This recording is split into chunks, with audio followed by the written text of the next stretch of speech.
আমি চ্যালেঞ্জ করে বাংলার জমিনে সবচেয়ে বড় হানাফি কেউ থাকলে ডক্টর গালিব আছে, আর কেউ নাই। আসো আমার সঙ্গে চ্যালেঞ্জ করো। হানবি আমি বুঝি না, যারাই মুসলমান আছেন প্রত্যেকে বলছি দয়া করে হকপন্থী হন, বাতিল বন্ধু হবেন না। মানুষের তৈরি বানোয়ার তৈরি বাদ দেন, কোরআন হাদিস ধরেন। আহলে সুন্নাত ওয়াল জামাতের লাফালাফি করো, এটা সুন্নত মানো না, সুন্নাত ওয়াল জামাত। জামাত মানে জামাতের সাহাবাদের কথা শোনো না, তুমি আহলে সুন্নাত ওয়াল জামাত মানো। তো একটা মজা তো কালকে হলো, তো 400 বছর পরে হয়েছে, 4th শতাব্দী হিজরিতে তৈরি হয়েছে এগুলো তো লাফালাফি কেন? আমি দেখবো কোরআন এবং হাদিস মানে কিনা, ঠিক না? বলেন আল্লাহ রাসূলের জীবনের শেষ বিদায়ের হজের ভাষণটা কি ছিল? বলেন আমার সঙ্গে, তারাকতু ফীকুম আমরাইন লান তাদিল্লু মা মাসসাকতুম বিহিমা কিতাবুল্লাহ ওয়া সুন্নাতুন নবিয়্যি। আমি চলে যাচ্ছি দুনিয়া ছেড়ে, আগেরবার হজ করতে পারবো কিনা জানি না। আমি তোমাদের কাছে দুটা বস্তু ছেড়ে যাচ্ছি, যতদিন মানুষ এই দুটো বস্তু ধরে থাকবে কঠিন ভাবে, ততদিন তারা পথভ্রষ্ট হবে না। একটা হলো আল্লাহর কিতাব, আর দুটা হলো তার নবীর সুন্নাহ। এই কথা মানবো আমি না সারমুজা মানবো? রসুলের কথা আগে না মানুষের কথা আগে?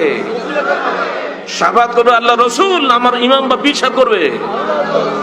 এত সস্তা না জান্নাত পাও, বুঝতে পেরেছেন? আগে আকীদা ঠিক করো। আমি নবীকে ভালোবাসি, ইয়া নবী সালাম আলাইকা দেই না, জীবন দেবো নবীর জন্য, কিন্তু সালাম আলাইকা দেবো না। কারণ আমার নবী এটা দেন নাই, দিতে বলেন, এটা রিয়া। নবী রু এসে গেছে, আরে বাপ রে বাপ, রু এসে দেখতে পাইছো? এরপর আমার দাদা রু তো আসতে পারে, মা বাবার রু তো আসতে পারে, নবী রু আসলো মক্কা থেকে, এখন একটু টের পাইছো আসলো না আসলো? একদিনে 1 ঘন্টায় কয়েকশো মিলাদ হয় সারা পৃথিবীতে, যে একটা মানুষ কয় জায়গা যাবে?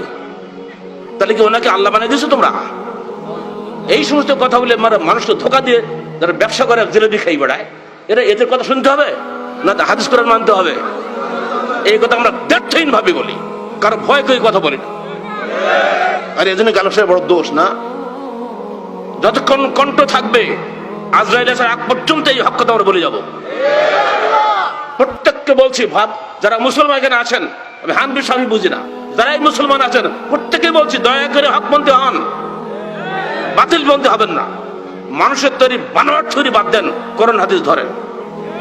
ধরলে বড় পীর সাহেব বলছেন, বড় পীর কিন্তু আমরা বলেন, আপনারাই বলেন, তিনি বলছেন আহলে সুন্নাত ওয়াল জামাতের দ্বিতীয় কোনো নাম নাই আহলুল হাদিস ছাড়া, খালাস। আমরা সেই নাম বলি, এটা একটা বৈশিষ্ট্যগত নাম, এটা বৈশিষ্ট্যগত নাম। প্রত্যেক ভাই মুসলমান যারা আমরা আছি, যে যে মযহাব করি না কেন, আমরা সবাই মুসলমান ভাই ভাই, আমাদের সঙ্গে মহব্বত থাকতে হবে। কিন্তু 72 ফেরকা হবে, এটা হাদিস আছে না? একটা ফেরকা জান্নাত পাবে না, সে তারাই যারা কোরআন এবং সহিহ হাদিস মেনে চলে। এটা সমস্ত লোক বলে গেছে, স্যার ইমাম বলেছেন, বড় বিষয় বলে সবাই বলেছে, আমরা তাদের কথা খালি মানি। আর শুধু আমরা ইমামে আবু হানিফা, ইমামে আজম যিনি প্রধান ইমাম, যার নামটা আমরা সবাই স্মরণ করি শ্রদ্ধার সঙ্গে, তার একটা কথাই যথেষ্ট নাই কি? ইজা সাহাল হাদিস, বলেন আমার সঙ্গে বলতে হবে, ইজা সাহাল হাদিস ফাহুয়া মাযহাবি। যখন হাদিস সহিহ পাবে মনে রাখো, ওটাই আমার মাযহাব। আমি চ্যালেঞ্জ করে বাংলার জমিনে সবচেয়ে বড় হানাফি কেউ থাকলে ডক্টর গালিব আছে, আর কেউ নাই। আসো আমার সঙ্গে চ্যালেঞ্জ করো। যেখানে সহিহ হাদিসের বিরুদ্ধে আমি পাবো ছেড়ে দেবো, কিন্তু সহিহ হাদিস পেলে সেটা গ্রহণ করব। এই চরিত্র প্রত্যেকে অর্জন করো, তুমি আমার ভাই। আর হাদিস পেয়েও যদি তুমি বর্জন করো, গোড়ামি করে, তুমি আমার ভাই হতে পারবা না। আমার নিজের রক্তের ভাইও যদি বলে হাদিস টাদিস মানি না, বাবা যা করে তাই করবে, যা। বা কিসের ভাই ওটা? কিসের ভাই ওটা যে হাদিস মানে না? হযরত নূহ আলাইহিস সালামের ছেলেকে পর্যন্ত আল্লাহ পাক বলছেন ইন্নাহু আমালুন গায়রু সালেহ, ওটা তোমার ছেলেই না, লাইসা মিন আহলিক। কিসের ছেলে তোমার যে তোমার কথা শুনে নাই? আসলে করে না? আমরা এখানে বলতে পারি না কোরআন হাদিস তুমি মানবে না, তুমি পাক্কা মুসলমান হোক, তোমার পাগড়িটা 22 হাত 40 হাত লম্বা, তা কি যায়? আমার পাগড়ি কবরে যাবে নাকি? যাবো তো আমি, আমার হিসাব আমার, আপনার হিসাব আপনার। অতএব সাবধান, পবিত্র কোরআন এবং সহিহ হাদিসের আলোকে জীবন গড়ার শপথ নিন।